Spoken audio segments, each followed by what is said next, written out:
থাকবে না।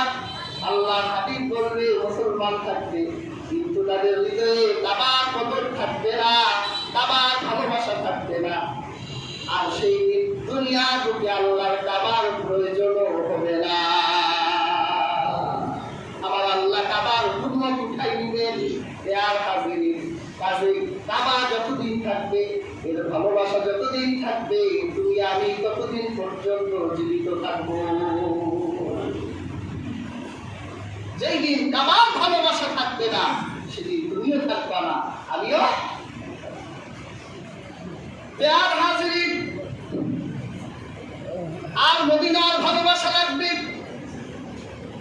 কারণ মদিনার বুকে ঘুমিয়েছেন মদিনাওয়ালা, মদিনার বুকে ঘুমিয়েছেন রাহমাতুল লিল আলামিন। এই দুনিয়ায় এক শ্রেণী আলেমরা আছে যারা মক্কার ভালোবাসা বলে, কিন্তু মদিনার ভালোবাসা বলে না, বলে মক্কায় গেলেই হবে, মদিনা লাগবে না। আর হাজিরিন, অথচ হাদিস নববীতে আল্লাহর হাবিব বলেছেন, যে ব্যক্তি হজ করে, এরপর যে ব্যক্তি আমার কবর জিয়ারতে আসে, হাদিসে রাসূলুল্লাহ বলেছেন, কামান জারানি ফি হায়াতি, সে যেন আমাকে জীবিত জিয়ারত করলো। আল্লাহ। আর হাজিরিন, এক শ্রেণীর আলেম নামের জালেম আছে যারা মক্কার ভালোবাসা বলে, কিন্তু মদিনার ভালোবাসা বলে না। মন যদি দিতে হয় নবীকে দিও, ভালো যদি বাসতে হয় নবীকে এসো। যদি মন তোমাকে দিতে হয় মদিনাওয়ালাকে দাও। সারা জীবন কাঁদেন তিনি দুনিয়ায়, এখনো কাঁদেন তিনি সোনার মদিনায়। প্রাণের চেয়ে বেশি তারে, প্রাণের চেয়ে বেশি তারে ভালোবাসি। মন যদি দিতে হয় নবীকে দিও, ভালো যদি বাসতে হয় নবীকে এসো।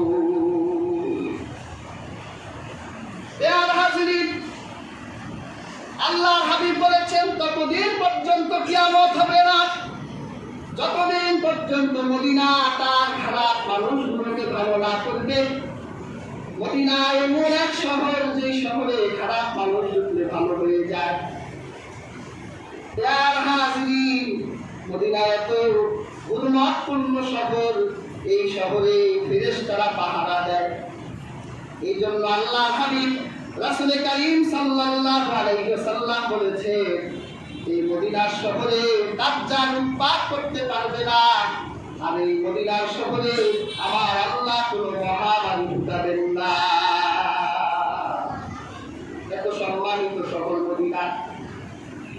আর হাজিরিন, কাজেই আমাদের হৃদয় থেকে যেই দিন মক্কা মদিনার ভালোবাসা চলে যাবে, সেই দিন আমাদের দুনিয়ায় বেঁচে থাকার কোনো অধিকার থাকবে না। সেই দিন আমরা পৃথিবীতে বেঁচে থাকতে পারবো না। আমাদের পরিচয় সেই দিন ইহুদি আর খ্রিস্টানদের মতো হয়ে যাবে। এই জন্য আর হাজিরিন, আমরা যে হজ করি, এই হজে সবচেয়ে বড় কনসেপ্ট হলো মক্কা মদিনার ভালোবাসা হৃদয়ে আছে কিনা, এটাই যাচাই বাছাই করা।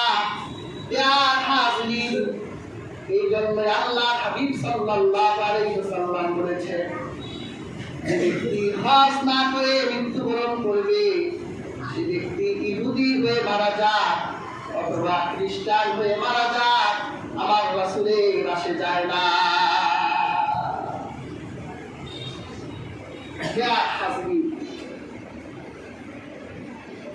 আমরা ইহুদি আর খ্রিস্টান হয়ে মারা যাই, এটা অনেকেই চায়। এই কথা বলতে গিয়ে মক্কা এবং মদিনার ভালোবাসার কথা বললাম না, যে অনেকে চায় যে মক্কার ভালোবাসা হৃদয় থেকে মুছে দে, অথবা মদিনার ভালোবাসা হৃদয় থেকে মুছে দে।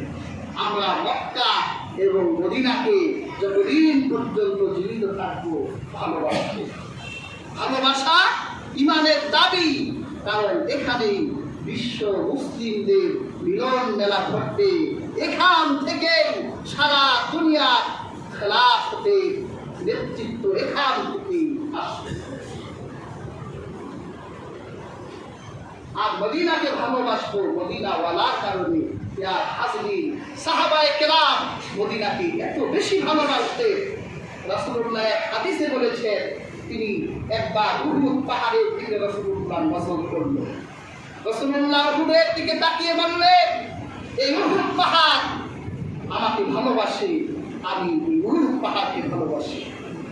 ইব্রাহিম আলাইহিস সালাম মক্কাকে যেভাবে সম্মানিত করেছে, আমি আমার মদিনার দুই প্রান্তকে ওইভাবে সম্মানিত করলাম। সুবহানাল্লাহ।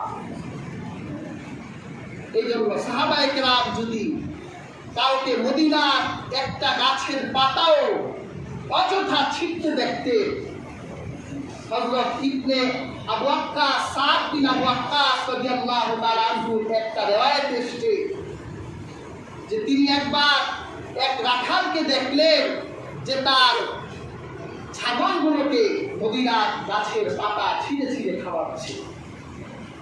মেজাজটা এত গরম হলো, রাসূলুল্লাহ এই সম্মানিত শহরের পাতা এভাবে ছিঁড়ে ফেলছে।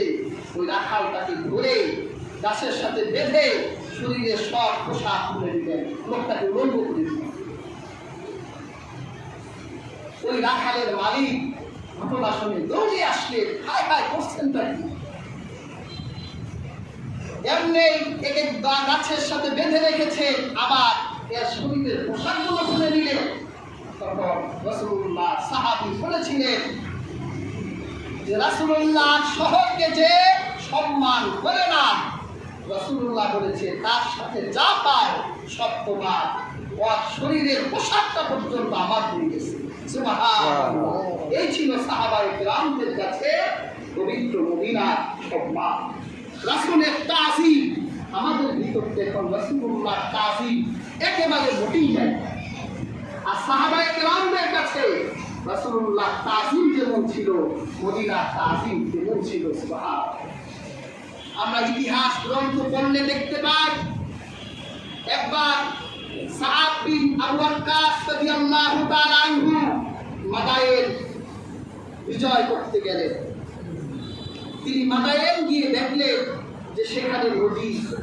সাহাবায়ে কেরাম তো আর সাঁতার জানতো না, তারা মরুভূমির দেশের মানুষ, সেখানে তারা শুষ্ক আবহাওয়ায় বড় হয়েছে, সাঁতার জানতো না। মাদায়েনের শাসক নৌকাগুলোকে সব কবজা করেছে আর সাঁকোগুলো সব ভেঙে দিয়েছে, যাতে সাহাবায়ে কেরাম মাদায়েন বিজয় করতে না পারে। কিন্তু পেয়ার হাজির মুসলিম তো এমন এক জাতি, তার অভিষ্ট লক্ষ্যে না যাওয়া পর্যন্ত তারা ক্ষান্ত হয় না, সেখানেই তারা আস্তানা গিয়ে বসত। মাদায়েনের শাসক চিন্তা করলো এগুলি যেহেতু দূর করা যাবে না, কি করা যায়? দুইজন কাছের পাঠাও যাদের সাথে কথা বলে মীমাংসা করা যায় কিনা। পেয়ার হাজির হযরত হুযায়ফা রাদিয়াল্লাহু তাআলা আনহু এবং ইবনে আমির রাবি ইবনে আমির দুইজনকে পাঠানো হলো। অনেক দিন ধরে মাদায়েন এসছে, ভালো খাবার খেতে পারছে না, চুলগুলো এলোমেলো আর শরীরের পোশাকটা নোংরা হয়ে গেছে। রাজার সাথে কথা বলতে গেলে শরীরের পোশাকটা তো ন্যূনতম ভালো হওয়া চাই। এই জন্য মাদায়েনের শাসক দুইটা পোশাক দুইজন সাহাবীকে উপহার দিলেন যে আপনারা এই দুইটা পোশাক পরে এরপর আমাদের মহামান্য শাসকের সাথে কথা বলেন।